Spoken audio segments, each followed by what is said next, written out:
Good morning. Class 11 के लिए atomic structure का ये हमारा लेक्चर नंबर 1 है और ये हम ग्रुप 2 के स्टूडेंट्स को दे रहे जिनका सीबीएसई या स्टेट बोर्ड है, लेकिन जो इंग्लिश मीडियम यूज़ करने में कंफर्टेबल होते, ये उनका क्लास है। एक एक करके चेक करें।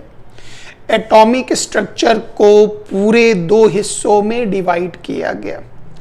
पार्ट नंबर 1 एक थ्योरेटिकल टॉपिक है जिसमें हम आपको जितने भी मॉडल्स हैं, थ्योरी हैं, वो सारी चीज़ें हम आपको बताएंगे, जैसे cathode rays, anode rays, neutron की discovery, Rutherford atomic model, Bohr's atomic model, जितने भी थ्योरी हैं जो एटॉमिक स्ट्रक्चर में चीज़ें खोजी गई, उनका डिस्क्रिप्शन एटॉमिक स्ट्रक्चर पार्ट 1 में।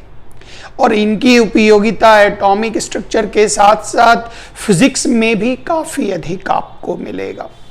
और एटॉमिक स्ट्रक्चर पार्ट 2 में हमारे पास क्वांटम नंबर और इसके आगे की केमिस्ट्री इन्वॉल्व। इस एटॉमिक स्ट्रक्चर पार्ट 2 के द्वारा आप इंपॉर्टेंट चीज़ ये सीख पाएंगे, वो होगा इलेक्ट्रॉनिक कन्फिग्रेशन क्या होता।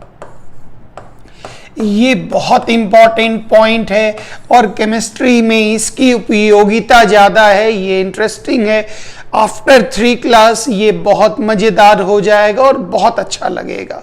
इसमें quantum number, above, poly, Hund, electronic configuration, group, block, period, unpaired electron, paramagnetic, diamagnetic, पूरा टुकड़ा इसमें हम लोग कवर करेंगे। इस हिस्से में भी ये भी एक थ्योरेटिकल पार्ट है। इस हिस्से में हम आपको जितने भी मॉडल्स हैं वो सारा थ्योरी बताकर देंगे जो आपको आगे काम आना है। Very very important. एक एक करके पूरे पॉइंट को सीखते चलेंगे। नेक्स्ट आइए। अभी हम स्टार्ट कर रहे हैं एटॉमिक स्ट्रक्चर 2, क्योंकि एटॉमिक स्ट्रक्चर 2 कर लेने के बाद मेरा काम भी आसान हो जाएगा और जब तक आप इसका रिवीजन करेंगे तब तक हम आपको एटॉमिक स्ट्रक्चर 1 बताते जाएंगे। केमिस्ट्री के लिए ये वेरी वेरी इंपॉर्टेंट होता, क्योंकि ये चीज़ें फिजिक्स में नहीं होती ज़्यादा। अबव, पॉली, हुंड वगैरह ये सब केमिस्ट्री का टॉपिक है। रदरफोर्ड मॉडल, बोर्स मॉडल, जितने भी dual nature, de Broglie, uncertainty, ये सारे फिजिक्स में भी क्लास 12 में दिए गए। लेकिन क्वांटम वाला जो पार्ट है ये सिर्फ और सिर्फ क्लास 11 के बच्चों को केमिस्ट्री में दिया गया, जिसमें अबव, पॉली, हुंड और इलेक्ट्रॉनिक कन्फिग्रेशन का टुकड़ा है। तो हम इसी पर पहले काम करेंगे। टेस्ट लेने का प्लेटफॉर्म बन जाएगा। 1 का थ्योरी कराते चलेंगे। आइए एक एक करके करें। सबसे पहले एटम के बारे में एक इंट्रोडक्शन, एक परिचय जो हर बच्चे जानते हैं। याद कीजिए, किसी भी एटम का ज़्यादातर हिस्सा, ज़्यादातर पोर्शन याद होगा वैकेंट होता था, according to Rutherford atomic model. किसी भी एटम का सेंटर पार्ट पॉजिटिवली चार्ज होता था, जिसे हम नाम देते थे न्यूक्लियस। न्यूक्लियस में मेजर और माइनर दोनों प्रकार के पार्टिकल पाए जाते। तो जो मुख्य पार्टिकल होते वो होते न्यूट्रॉन और प्रोटॉन। न्यूक्लियस के अंदर हाइड्रोजन या प्रोटियम एक ऐसा एलिमेंट हो गया, हाइड्रोजन एक ऐसा एलिमेंट जिसमें कोई भी न्यूट्रॉन नहीं होता, बाकी सब में न्यूट्रॉन होता है। नेक्स्ट पार्ट आइए। इसमें ढेर सारे माइनर पार्टिकल्स भी पाए जाते हैं जो हम मॉडल के द्वारा आपको बताते जाएंगे। डिफरेंट पार्ट 1 में पढ़ाएंगे। माइनर पार्टिकल, पॉजिट्रॉन, न्यूट्रिनो, मेसॉन्स, ढेर सारे माइनर पार्टिकल्स बनते हैं। तो ये जो माइनर पार्टिकल्स हैं इनके बारे में आप पार्ट 1 में पढ़ेंगे। प्लस न्यूक्लियस एक ऐसा, किसी भी एटम का न्यूक्लियस एक ऐसा पार्ट है जिसकी पढ़ाई 2-2 जगहों पर एक साथ होती। एक टॉपिक कहलाता न्यूक्लियर केमिस्ट्री और इसी में एक टॉपिक और कहलाता, वो होता न्यूक्लियर फिजिक्स। तो एक जो न्यूक्लियस है वो अपने आप में बहुत बड़ी जानकारी अपने अंदर रखता। तो ये दो पार्ट होता न्यूक्लियर केमिस्ट्री और न्यूक्लियर फिजिक्स। और न्यूक्लियस के चारों ओर जो जगह है वहां पर क्या होता, तो याद होगा वहां पर इलेक्ट्रॉन होता, और इलेक्ट्रॉन न्यूक्लियस के चारों ओर रिवॉल्व करता है, चक्कर लगाता है। तो ये जो बेसिक जानकारी है ये बच्चे 9th क्लास में जानते हैं। नेक्स्ट आई, एटम के अंदर जो सूक्ष्म पार्टिकल हैं, जो सब एटॉमिक पार्टिकल्स हैं, वो हो गए, सब लोग जानते हैं, इलेक्ट्रॉन, प्रोटॉन और न्यूट्रॉन। इलेक्ट्रॉन का सिंबल E-, क्योंकि पॉजिट्रॉन एक ऐसा है उसका भी सिंबल E होता। पॉजिट्रॉन पर पॉजिटिव चार्ज, इलेक्ट्रॉन पर नेगेटिव चार्ज, इसलिए E के ऊपर माइनस दे दिया करें। P छोटा स्मॉल p देना है क्योंकि कैपिटल P से फास्फोरस हो जाता। N मतलब ये न्यूट्रॉन हुआ, कैपिटल N से नाइट्रोजन। सारे सिंबल स्मॉल देंगे आप। इलेक्ट्रॉन का पोजीशन न्यूक्लियस के चारों ओर, और प्रोटॉन और न्यूट्रॉन न्यूक्लियस के अंदर होते। इलेक्ट्रॉन न्यूक्लियस के अंदर क्यों नहीं होता, ये सारी चीजें थ्योरी में आप जानेंगे पूरा। नेक्स्ट आइए, इलेक्ट्रॉन के ऊपर चार्ज वो होता -1.602 × 10⁻⁻19 कूलम। कैसे निकला, आपको थ्योरेटिकल पार्ट जितना भी है वो पार्ट 1 में आप सीखेंगे। प्रोटॉन पर एग्जैक्टली सिमिलर चार्ज होता, पॉजिटिव होता, और न्यूट्रॉन पर नो चार्ज। इस पूरे चार्ज को ही एज्यूम किया जाता इज इक्वल टू, पूरे चार्ज को एज्यूम किया जाता 1 रिलेटिव, इसलिए ये चार्ज हो गया -1 और ये चार्ज हो गया +1, और न्यूट्रॉन पर कोई चार्ज नहीं होता। इस पूरे को यूनिट माना जाता, वो रिलेटिव चार्ज कहलाया। थ्योरेटिकल बातें एक बार जान ले, देख लें, क्योंकि ये चीजें आपको पार्ट 1 में, पार्ट 2 पहले कंप्लीट मारेंगे क्योंकि इससे मेरा ढेर सारा टेस्ट पेपर रेडी होगा। और पार्ट 1 में जो बातें हैं वो डायरेक्ट, मतलब कैथोड रेज, एनोड रेज, पूरा डिस्क्रिप्शन आपको मिलता जाएगा। आइए, इलेक्ट्रॉन का मास 9.109 × 10⁻31 kg, प्रोटॉन 1.6726, न्यूट्रॉन 1.6749। इन दोनों में देखें तो ये थोड़ा सा हेवी है, और सबको याद होगा इसको AMU में कन्वर्ट करते, तो ये इतना अगर नहीं पढ़ा हुआ तो चिंता मत करें, पार्ट 1 में हम पूरा बताकर आपको देंगे। अगर पूछा जाए एक एटम का सबसे हेवी पार्टिकल कौन सा होगा, जवाब होगा न्यूट्रॉन। तो ये मास वगैरह 9th क्लास में बच्चे जानते हैं, जो दिया गया है। अगर याद है तो अच्छी बात है, नहीं तो आप इसको मेहनत करके अगर आप एक बार याद कर सकते हैं तो अच्छी बात है, नहीं तो थ्योरी पढ़ने के बाद उसे पूरा करेंगे। आइए, यहां से मेरा टॉपिक स्टार्ट हो रहा। क्वांटम नंबर्स क्या है, सबसे पहले याद रखिएगा, ये नंबर का एक पैकेट है, नंबर का एक सेट है, नंबर का एक बंडल है, और ये हमें पूरी जानकारी देता है, विस्तृत जानकारी हमें देता है।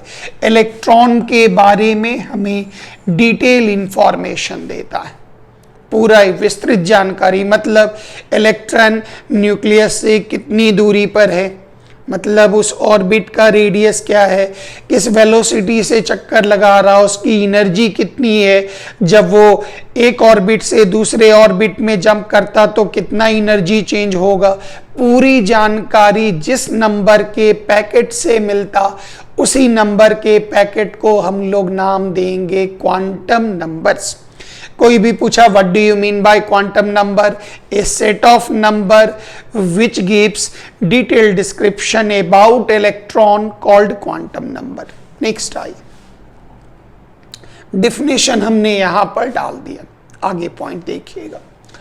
क्वांटम नंबर वो नंबर है जो इलेक्ट्रॉन के एनर्जी के बारे में, उसके ऑर्बिटल के शेप के बारे में, उनके ऑर्बिटल के डायरेक्शंस के बारे में, स्पिन के बारे में, ये सारी चीजें इस क्वांटम नंबर के अंदर पूरी क्लियर हो जाएगी। तो ये क्वांटम नंबर का एक पैकेट बन गया। जो क्वांटम नंबर का वो पैकेट है जो इलेक्ट्रॉन का कंप्लीट एड्रेस बताता है, पूरा पता बताता है। और इस चीज को आप ऐसे समझें तो ज्यादा बेहतर होगा। बहुत इजी एग्जाम्पल्स। मान लेते हैं किसी भी व्यक्ति को आप कोई, उस व्यक्ति का अगर आप पोस्टल एड्रेस मांगते हैं या कोई आपके पते पर कोई सामान भेजना चाहता है, तो उसको ऊपर से नीचे हम उल्टा क्रम में लिख रहे हैं। सबसे पहले तो आपको ये देना होगा भाई वो किस कंट्री का है। इंडिया का है तो ये कंट्री समझ लीजिए एटम के इक्विवेलेंट हो गया। उसके बाद आप आ जाइए भाई, अगर इंडिया है तो स्टेट कौन सा है, किस स्टेट में आपको आपका कुरियर भेजना है, तो स्टेट को समझ लीजिए ऑर्बिट। फिर स्टेट मिल गया तो उसके बाद मिला भाई डिस्ट्रिक्ट कौन सा है, डिस्ट्रिक्ट कौन सा है, तो डिस्ट्रिक्ट समझ लीजिए वो हो गया सबसेल। डिस्ट्रिक्ट हो गया तो भाई उसका मोहल्ला और उसका हाउस नंबर कौन सा है, हाउस नंबर, इसको समझ लीजिए आप ऑर्बिटल।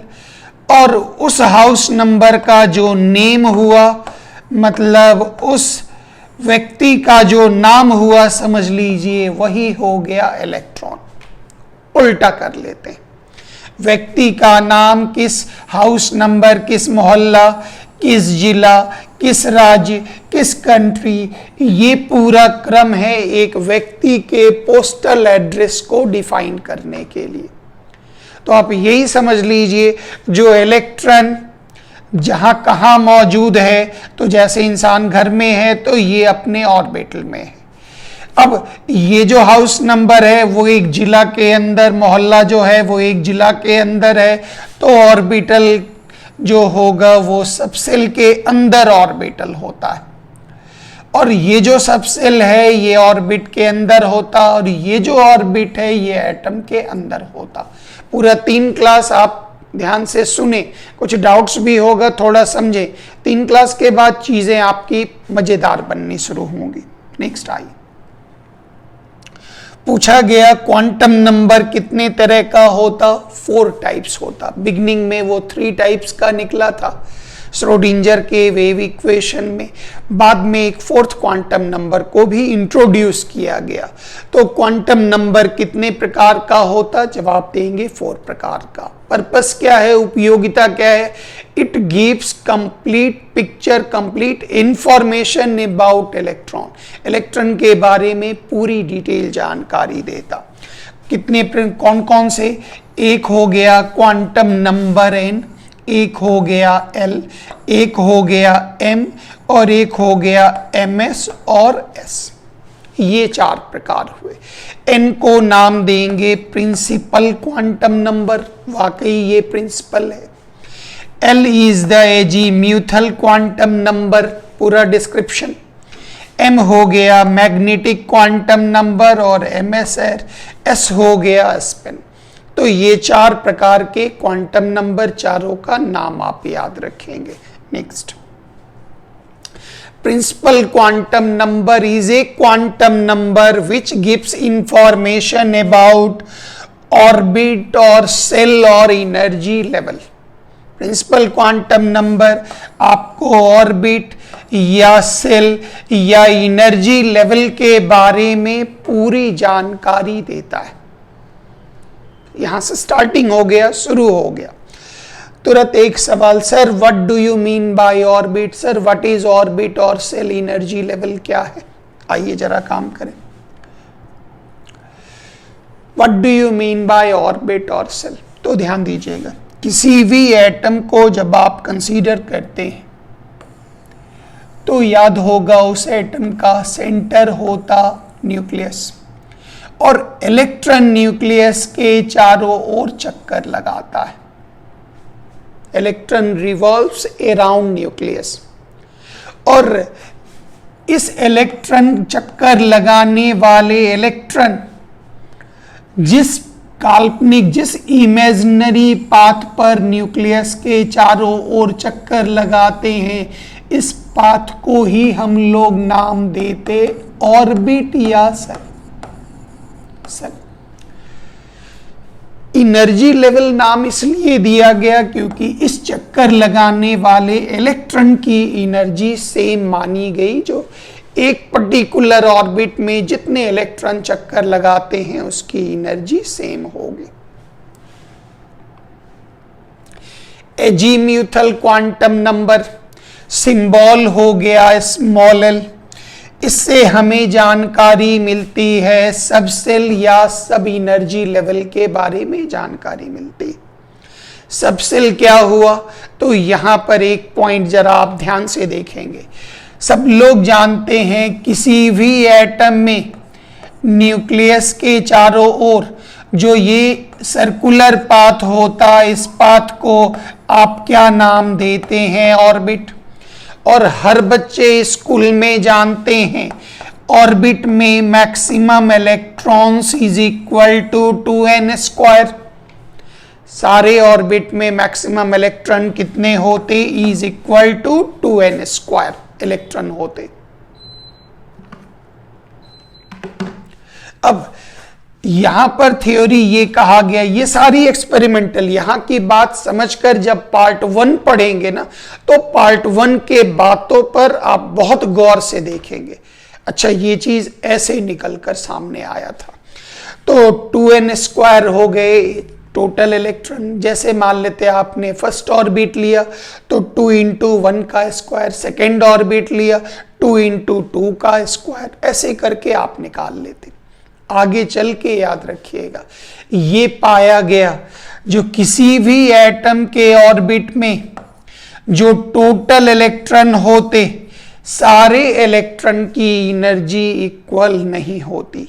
एनर्जी में थोड़ा थोड़ा डिफरेंस पाया गया, और ये जो डिफरेंस मिला इसी को नाम दिया गया सबसेल।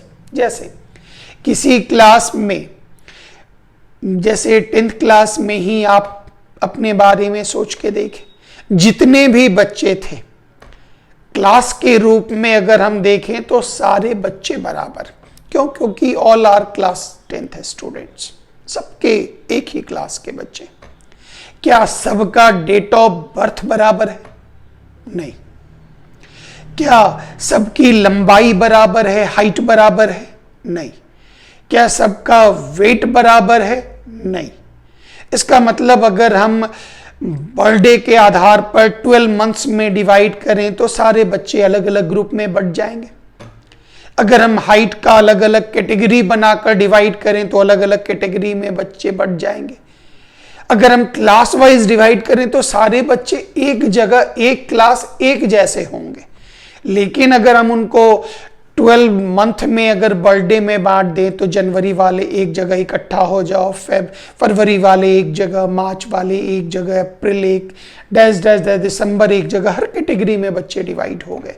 इसका मतलब यहां से एक बड़ा खूबसूरत लाइन कहा गया, what do you mean by subshell और सब एनर्जी लेवल। थ्योरी कहता है किसी भी एटम के ऑर्बिट में मौजूद टोटल इलेक्ट्रॉन्स, मतलब 2n², सारे इलेक्ट्रॉन की एनर्जी आइडेंटिकल नहीं होती। एनर्जी में थोड़ा डिफरेंस पाया जाता, और उसी डिफरेंस को हम नाम देते सबसेल या सब एनर्जी लेवल। तुरंत एक सवाल, कैसे पता ये एनर्जी अलग अलग होगा? ये सारे सवाल को ही हम आपके अंदर इकट्ठा रखना चाहते हैं, ताकि जब हम पार्ट 1 आपको बताएं तब आप इन जवाबों को बहुत ध्यान से आप सुनेंगे, समझेंगे। और याद रखिएगा, पूरे एटॉमिक स्ट्रक्चर के जवाब में सबसे बड़ा योगदान स्पेक्ट्रोस्कोपी का है। स्पेक्ट्रोस्कोपी वह साइंस है जो, मतलब ये नहीं जो व्हाइट लाइट क्रॉस कराए और भीग गई और 7 कलर्स में हो गया वही स्पेक्ट्रम है, नहीं, ये तो छोटी सी बात है। एटम के अंदर जितना भी इंपॉर्टेंट खोज निकला गया, जितना भी डिस्कवरी किया गया, वो सारी चीजें स्पेक्ट्रम से वेरीफाइड मिली। आज भी स्पेक्ट्रोस्कोपी एक बहुत लेटेस्ट ब्रांच। अब गौर करिए, मैग्नेटिक क्वांटम नंबर, तो मैग्नेटिक क्वांटम नंबर का सिंबल होगा स्मॉल m। ये हमें जानकारी देता ऑर्बिटल डायरेक्शंस ऑफ सबसेल भी है, लेकिन अभी इसको रहने दें। ये ऑर्बिटल के बारे में जानकारी देता है। तुरंत एक सवाल आया, सर ऑर्बिटल क्या होता? तो गौर करिएगा, ऑर्बिटल वह जगह हो गया एक एटम में न्यूक्लियस के बाहर, वह 3 डायमेंशनल स्पेस जहां पर इलेक्ट्रॉन के पाए जाने की प्रोबेबिलिटी, इलेक्ट्रॉन के पाए जाने की प्रोबेबिलिटी सबसे ज्यादा होती है, उस जगह उस स्पेस को हम लोग क्या नाम देते? ऑर्बिटल। तो ऑर्बिटल का आप मीनिंग खाली अभी ध्यान दें, धीरे धीरे करके पूरा बंधन खुलेगा। What do you mean by orbital? Easy way में डिफाइन कर सकते हैं, न्यूक्लियस के चारों ओर वह स्पेस जिस जगह पर इलेक्ट्रॉन के पाए जाने की प्रोबेबिलिटी मैक्सिमम होती, उसको नाम देते orbital. Spin quantum number theory बिल्कुल सिंपल है, ध्यान दीजिएगा। किसी भी एटम में न्यूक्लियस के चारों ओर इलेक्ट्रॉन न केवल अपने एक्सिस, न्यूक्लियस के चारों ओर न केवल चक्कर लगाता है, रिवॉल्यूशन करता, वो अपने एक्सिस पर भी 2 पॉसिबल डायरेक्शंस में घूमता है। One is clockwise and the another one is anti clockwise. ये दोनों पॉइंट याद रखेंगे। बस direction of electron on its own axis, ये जानकारी हमें प्राप्त होती है स्पिन क्वांटम नंबर द्वारा। तो यहां से हमारी पूरी थ्योरी क्या क्या मिली, जरा आप उनको एक बार समेट ले पूरी theory. What do you mean by quantum number? Quantum number is a set of number which gives detailed description, detailed information, all informations about electron. Electron के बारे में पूरी जानकारी देता। क्वांटम नंबर 4 टाइप्स, कौन कौन से? Principal quantum number, azimuthal quantum number, magnetic quantum number और स्पिन क्वांटम नंबर, 4 प्रकार के होते हैं। उसमें से आज आप पढ़ेंगे प्रिंसिपल क्वांटम नंबर के बारे में जानकारी। प्रिंसिपल क्वांटम नंबर हमें ये आइडिया देता, वाकई में ये प्रिंसिपल है, चारों क्वांटम नंबर का ये हेड है, क्योंकि इसी के मदद से आपको एजीम्यूथल मिलेगा, एजीम्यूथल के मदद से आपको ऑर्बिटल मिलेगा, मैग्नेटिक क्वांटम नंबर, मैग्नेटिक से आपको स्पिन, मैग्नेटिक से ऑर्बिटल के अंदर इलेक्ट्रॉन, वहां स्पिन। मतलब स्टार्टिंग समझ लीजिए, ये प्रिंसिपल क्वांटम नंबर हो गया बैंक मैनेजर, जो एजीम्यूथल क्वांटम नंबर वो हेड क्लर्क समझ लीजिए, और जो मैग्नेटिक क्वांटम नंबर वो हो गया क्लर्क, और स्पिन क्वांटम नंबर वो हो गया उस ऑफिस का या बैंक का गार्ड समझ लीजिए। तो ये पूरी जानकारी क्वांटम नंबर की हुई। प्रिंसिपल क्वांटम नंबर है सिंबल स्मॉल n। पहली बार ऑर्बिट की जानकारी नील्स बोर ने दी। क्वांटम नंबर में श्रोडिंजर का कंट्रीब्यूशन था, लेकिन पहली बार नील्स बोर ने ये इंफॉर्मेशन दिया अबाउट, और इससे हमें जानकारी मिलती ऑर्बिट या सेल के बारे में, ये हमें जानकारी। और याद कीजिए ऑर्बिट होता 1 2 3 4 5 6 7, 7th ऑर्बिट आज के डेट तक, 8th आ चुका, लेकिन अभी पूरी तरह से वो बुक में नहीं प्रिंट आउट हुआ। और मैक्सिमम ऑर्बिट किसी भी एटम में, हाइड्रोजन भी लीजिएगा, कोई पूछा हाइड्रोजन में कितने ऑर्बिट, ठीक है 1 इलेक्ट्रॉन हम पहले ऑर्बिट की चर्चा करते, लेकिन मैक्सिमम ऑर्बिट दुनिया के हर एटम में कितना तक हो सकता? 7। मतलब जब आप हाइड्रोजन के इकलौता इलेक्ट्रॉन को एनर्जी देंगे तो वो फर्स्ट ऑर्बिट से second, third, fourth, 5th, 6th, 7th तक जा सकता है। तो ऐसा होता तब तो कोई भी कह देता ये बताओ एक एटम का रेडियस, तो हम पूछते कौन सा एटम का रेडियस। तो ऐसा नहीं है, जब भी एटम वर्ड बोला जाए समझ जाइए ऑर्बिट 7, मतलब 7 तक का ही स्पेस आपको हमेशा लेना है। ठीक है, फर्स्ट ऑर्बिट है, हम फर्स्ट की चर्चा करेंगे, बाकी खाली रहेगा, कोई उसकी चर्चा नहीं करेंगे, फिगर भी नहीं बनाएंगे। लेकिन एक एटम में मैक्सिमम नंबर ऑफ ऑर्बिट कितना होता? 7। और 7 से बाहर के जगह को इन्फिनिटी बोलते हैं। मतलब ये वो जगह है जहां से इलेक्ट्रॉन अब न्यूक्लियस के कंट्रोल से बाहर हो चुका, वो एकदम बाहर निकल गया, इन्फिनिटी इसका नाम दे दिए। अब यहाँ पर एक एक करके इसके लिए हम सिंबल डालेंगे KLMNOPQ, इस बारे में थोड़ी जानकारी और देते हैं। फिर इसमें कहता है जितना n का वैल्यू जितना ज़्यादा बड़ा होगा, प्रिंसिपल क्वांटम नंबर जितना ज़्यादा बड़ा होगा, उसके ऑर्बिट के साइज भी उतने बड़े होते चले जाएंगे। उसके अंदर जो ऑर्बिटल होंगे, जो आगे बताएंगे, वो भी बड़ा होता चला जाएगा। तो प्रिंसिपल क्वांटम नंबर n हो गया। अब एक चीज गौर से देखिएगा, किसी भी एटम में ये हो गया फर्स्ट ऑर्बिट, ये हो गया second orbit, third orbit, fourth orbit, fifth orbit, sixth orbit, seventh orbit, ये ऑर्बिट बनते चले गए। सेवेंथ ऑर्बिट इसके बन गए, इसके बाहर के जगह की इनको इन्फिनिटी। तो गौर करिएगा, कोई व्यक्ति जैसे यहां से बोला गया first, second, third, fourth, fifth, six, seventh, कोई इधर से भी तो काउंटिंग कर सकता, 1 2 3 4 5 6 7। नहीं, काउंटिंग जब भी होगी न्यूक्लियस के ठीक बाहर से शुरू होगी। तो इस कंफ्यूजन को दूर करने के लिए साइंटिस्टों ने फर्स्ट ऑर्बिट के लिए के वर्ड यूज किया। क्यों? क्योंकि के से इंग्लिश का एक वर्ड बाहर निकलता, कर्नल, और कर्नल वर्ड का मतलब हो गया इनसाइड, मतलब अंदर।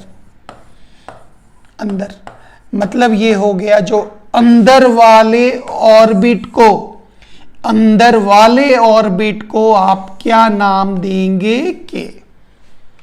मतलब के की गिनती 1 से शुरू होगी, न कि 7 से शुरू होगी। तो हिंट के कहने का मकसद ये है, जो आपको हिंट दिया गया, जो भाई फर्स्ट ऑर्बिट अंदर है तो अंदर वाले का नाम के, तो 1 ऑर्बिट का नाम के, इसके बाद के अल्फाबेट में कोई रीजनिंग नहीं है। के बाद आप ABCD काउंट करेंगे तो KLMNOPQ, ये जरूर याद रखेंगे। M मतलब थर्ड ऑर्बिट, N मने फोर्थ ऑर्बिट, L मने सेकेंड ऑर्बिट, फर्स्ट मतलब ये चीजें आप जरूर याद रखेंगे। नेक्स्ट आई, किसी भी एटम में मैक्सिमम नंबर ऑफ ऑर्बिट्स कितने होते? 7 आज के डेट तक। इन भविष्य में ऑटोमेटिक है, ज़्यादा एलिमेंट खोजे जाएंगे तो ऑर्बिट 8th भी हो सकता, 9th भी हो सकता, ये तो बढ़ते चले जाएंगे। ये तो खूबसूरती थी बोर्स एटॉमिक मॉडल में, उन्होंने फिक्स्ड ऑर्बिट का नाम ही नहीं लिया। उन्होंने इस तरह से रखा जो कल को ज़्यादा ऑर्बिट बढ़ेगा तो मेरा थ्योरी रॉन्ग नहीं होना चाहिए। और किसी भी ऑर्बिट में मैक्सिमम इलेक्ट्रॉन्स कितने होंगे? 2n²। अब यहाँ पे आ जाइए, फर्स्ट ऑर्बिट कोई पूछ दिया, मेरे ऑब्जेक्टिव के लिए तैयार रहेंगे। के सेल में मैक्सिमम कितने इलेक्ट्रॉन? तो के लिए n = 1, 2n² मतलब 2 × 1 का स्क्वायर = 2। इसमें यहाँ पर ये सारा करेक्शन कर लीजिएगा, ये हुआ L, M और N, ये करेक्शन मार दीजिएगा, ये कॉपी पेस्ट में आ गया। तो L में पूछा गया, L के लिए n का वैल्यू 2, तो यहाँ 2n² = 2 × 2 का स्क्वायर। M में पूछा गया कितने, तो 2n² = 2 × 3 का स्क्वायर। फिर n के लिए पूछा गया कितने होंगे, तो 2n² = 2 × 4 का स्क्वायर = ये मैक्सिमम है, इससे कम हो सकते हैं, इससे ज्यादा नहीं होंगे, this is the maximum limit. तो ये हो गए प्रिंसिपल क्वांटम नंबर के बारे में अभी छोटी सी जानकारी, और जानकारी इसके बारे में आपको देनी है। ये आप एक बार इसके बारे में आइडिया ले लें। अभी बहुत सारा सवाल अंदर हुआ होगा जो सर ये चीज़ नहीं समझ में आ रहा है, थोड़ा सा धैर्य रखें, 2-3 क्लास और चीज़ें और धीरे धीरे क्लियर होंगी, तब आपको ये मज़ेदार लगनी शुरू होंगी। थैंक यू वेरी मच, जय हिंद।